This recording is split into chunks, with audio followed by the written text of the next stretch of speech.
bersama-sama kembali mengikuti ibadah anak secara online. Walaupun kita masih belum bisa bertemu secara langsung, tetapi biarlah kita tetap bersemangat dan rajin untuk mengikuti ibadah secara online. Yuk, sekarang kita memulai ibadah kita pada pagi hari ini. Kita akan naikkan satu buah pujian, burung pipit yang kecil.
Sebelum kita melanjutkan acara selanjutnya, kita akan bersama-sama datang menghadap kepada Tuhan.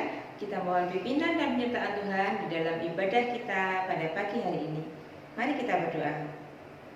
Bapa di dalam surga, kami bersyukur ya Tuhan untuk pagi hari ini. Tuhan sudah memberkati kami dengan satu hari lagi kehidupan yang boleh kami rasakan. Ya Tuhan, saat ini kami akan bersama-sama mengikuti ibadah anak secara online di tempat ini. Tolong kami ya Tuhan, supaya kami mendapatkan berkat melalui apa yang akan disampaikan pada pagi hari ini. Terima kasih ya Tuhan, di dalam nama Tuhan Yesus kami sudah berdoa. Amin.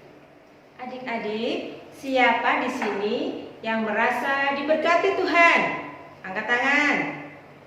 Ya, semua anak-anak diberkati oleh Tuhan. Diberkati dengan apa?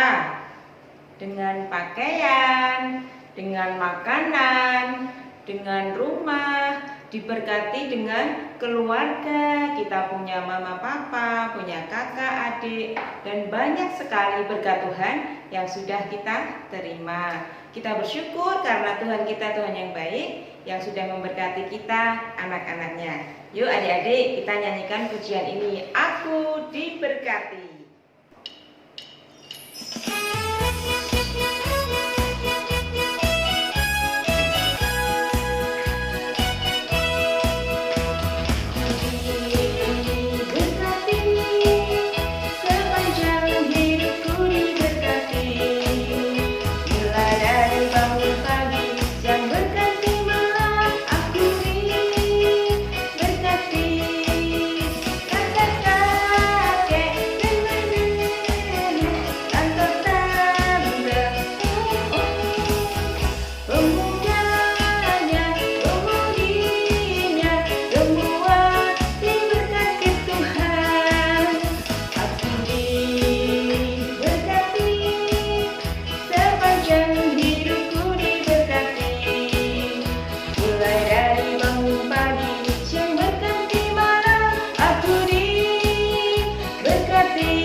Tadi kita sudah bersama-sama memuji nama Tuhan, dan sekarang kita akan mendengarkan firman Tuhan. Kita akan bersama-sama duduk diam, kita akan tenang mendengarkan kebenaran firman Tuhan disampaikan. Yuk, sekarang yang di rumah ada Alkitab, sama-sama kita buka ya. Kita mau nyanyikan lagu Baca Kitab Suci, Doa Tiap Hari.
Adik-adik duduk yang manis ya. Nah, sebelum cerita dimulai, kakak mau nanya nih. Adik-adik, ini gambar apa ya? Ya, ini gambar gedung yang hancur. Kursinya sudah tidak bisa dipakai lagi. Apa gedung ini bisa dipakai? Belum bisa ya, Dik. Kalau gambar ini, ya, ini gedung gereja yang bisa dipakai untuk ibadah.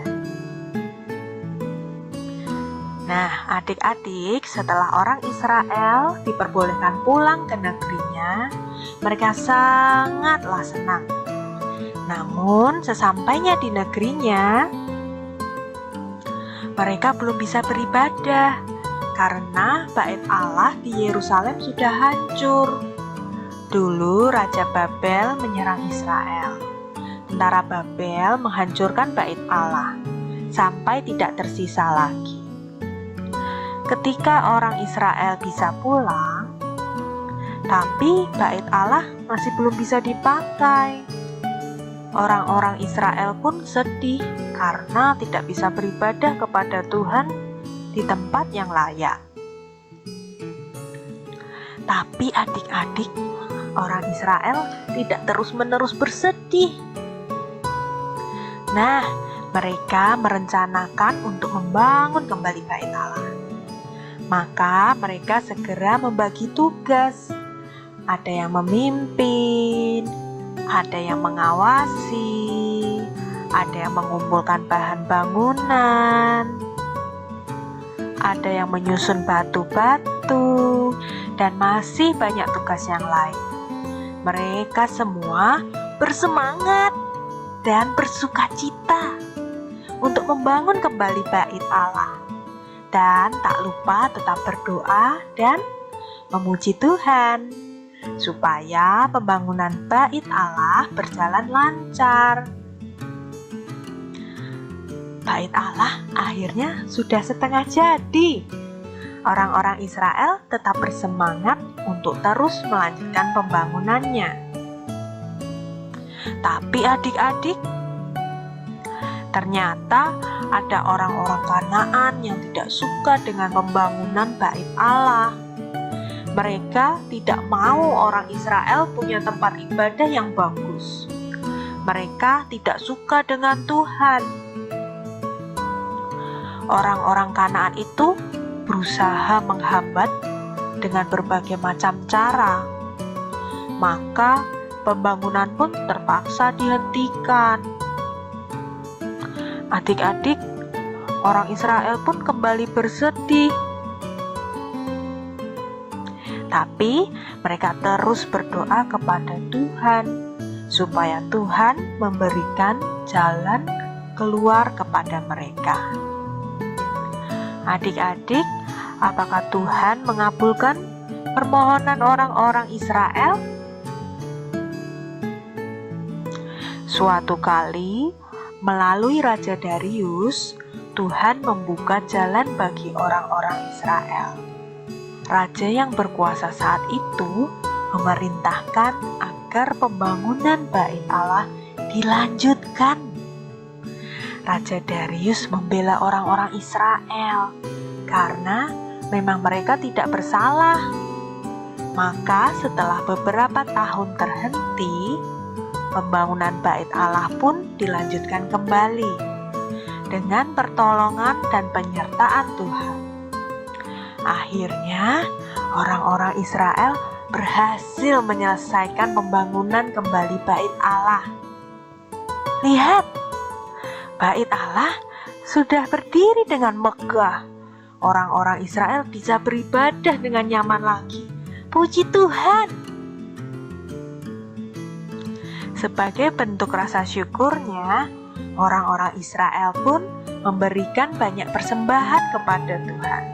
Mereka mempersembahkan 100 sapi jantan, 200 domba jantan, dan 400 anak domba.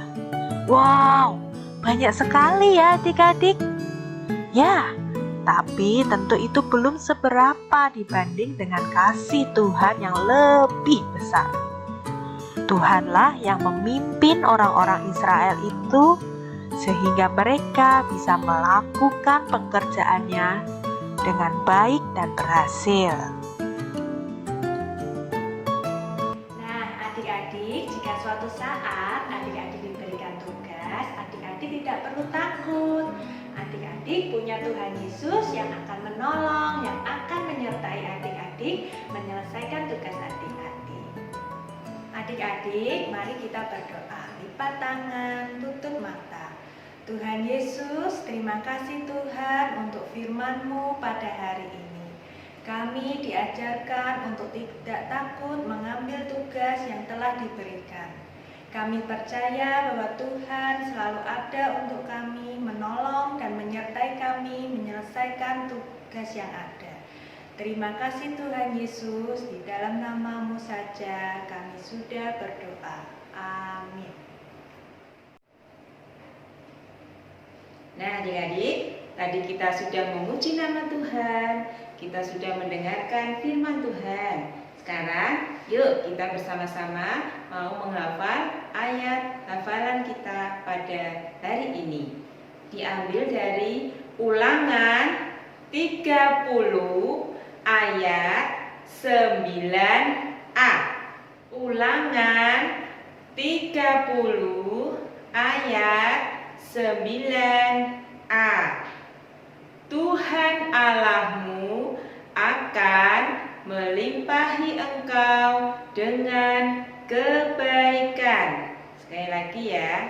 Ulangan 30 ayat 9a. Tuhan Allahmu akan melimpahi engkau dengan kebaikan. Nah, adik-adik nanti dihafalkan sendiri di rumah, diingat-ingat dan kita lakukan di dalam hidup kita sehari-hari.